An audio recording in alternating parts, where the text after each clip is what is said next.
북동방송 최선 목사님의 5분 칼럼. 매주 수요일 이 시간은 세계로 부천교회 담임으로 계시며 사단법인 한국문인협회 시인으로서 하나님의 복음을 전하고 계신 최선 목사님께서 말씀 전해주십니다. 은혜의 시간 되시길 바랍니다.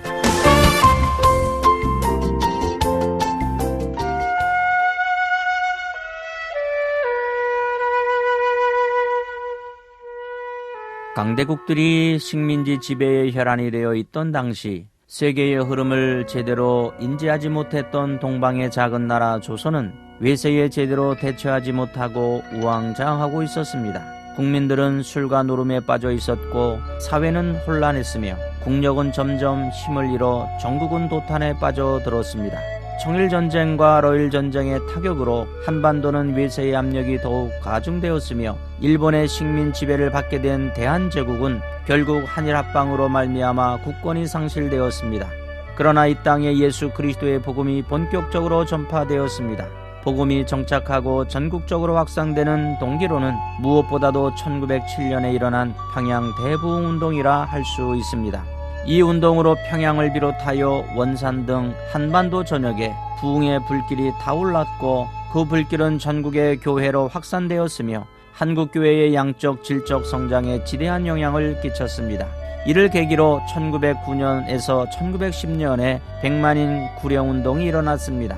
1945년 해방 후에는 남대문 교회를 담임하였던 고봉 김치선 목사님을 중심으로 300만 구령운동이 이어졌습니다. 그 결과 한국교회사의 일대 전환이 이루어졌습니다. 그러나 당시 한국교회는 100만인 구령운동의 목표를 이루지 못했습니다.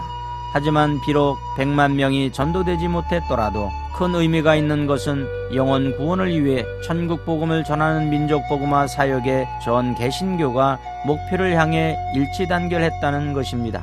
이것은 한국 기독교 역사상 처음 있는 일이었을 뿐만 아니라 이 운동을 통해 한국교회가 민족 복음화라는 한 가지 비전을 공유하였고 복음 전파를 위해 최선을 다하였기 때문입니다.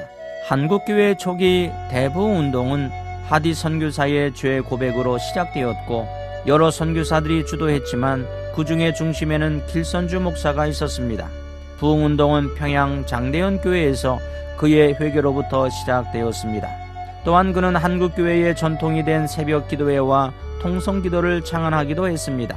길선주 목사의 부흥운동의 특징은 사경회를 통한 말씀 중심의 부흥운동으로 일제의 종말과 예수님의 재림을 기다렸습니다.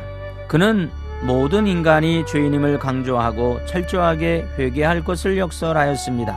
길선주 목사는 한국인들로 하여금 진정한 기독교의 진리를 터득하게 하였으며 서양에 익숙하지 못한 종교로만 인식되었던 기독교 진리가 한국 기독교인들 마음에 뿌리내리게 하는 계기를 마련해 주었습니다.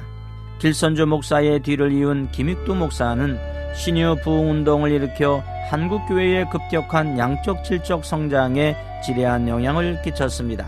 1920년대를 주도한 그의 부흥운동은 기독교 내부에서뿐만 아니라 이 나라의 개화기에 방황하는 조선의 수많은 사람들, 고통받고 억압받는 빈농층과 병자들, 그리고 조국을 빼앗긴 슬픔의 민족을 위로해 주기에 충분했습니다. 그의 부흥운동은 소외계층을 중심으로 한 대규모적인 부흥운동으로 그가 인도하는 부흥성에는 어디에서나 전례 없는 인파에 휩싸이곤 하였습니다. 한국교회가 21세기에 들어서 부흥의 불길이 주춤한다는 말들을 합니다. 하지만 일제강점기에 역사하셨던 하나님은 지금도 우리와 성령으로 함께 하심을 잊어서는 안 됩니다. 국권이 상실되었던 그 어려운 환경 속에서도 길선주 목사, 김익두 목사, 김치선 목사, 손양원 목사, 이성복 목사 등은 성도들과 더불어 전국을 순회하며 부흥운동을 펼쳤습니다. 초대교회에 부흥을 주셨고 종교개혁 시대에도 부흥을 주셨던 하나님께서는 일제의 암흑시대와 근현대 속에서도 부흥을 주셨으며 21세기 현재 우리에게도 동일하게 각종 은사와 부흥을 주실 줄로 믿습니다. 하지만 한국교회는 2020년 연초부터 지금까지 중국발 코로나19 바이러스의 창궐로 인하여 어려움과 위기에 처해 있습니다. 이제는 어디에서도 안전할 수 없습니다. 코로나19 바이러스가 종식되는 그날까지 전국의 교회는 바른 방역을 준수하면서 사회로부터 들려오는 비난과 조롱을 인지하여 그동안의 교만과 바벨탑을 쌓아 올린 것은 없는지 하나님 앞에 회개하는 시간을 가져야 합니다. 신앙의 조상들이 생명을 걸고 예배와 복음을 사수하며 지켜왔던 것처럼 이 시대의 한국교회가 할 수 있는 것은 무엇인가? 하나님의 말씀을 통하여 극복해 나가야 할 것입니다.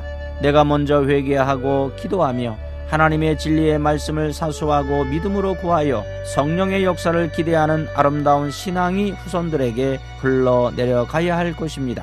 사랑하는 극동방송 가족 여러분, 우리는 결단을 해야 합니다. 한 영혼을 사랑해야 합니다. 비록 원수라 할지라도 예수 십자가 사랑으로 품고 인내하며 이 시대의 환난과 핍박과 시련이 지속되어도 참 복음인 예수 그리스도를 믿음으로 이겨내야 합니다. 마지막까지 그 영혼을 위하여 기도하고 말씀으로 양육할 수 있도록 목회자는 준비해야 합니다. 비록 견딜 수 없이 힘들어도 예상치 못한 고난이 와도 우리 그리스도인들은 하나님이 원하시는 영혼 구원을 위하여 이 고통의 시간들을 단호히 극복해야 합니다. 하나님의 나라를 굳세게 세우는 주인공들이 되시기를 예수 그리스도의 이름으로 축복합니다.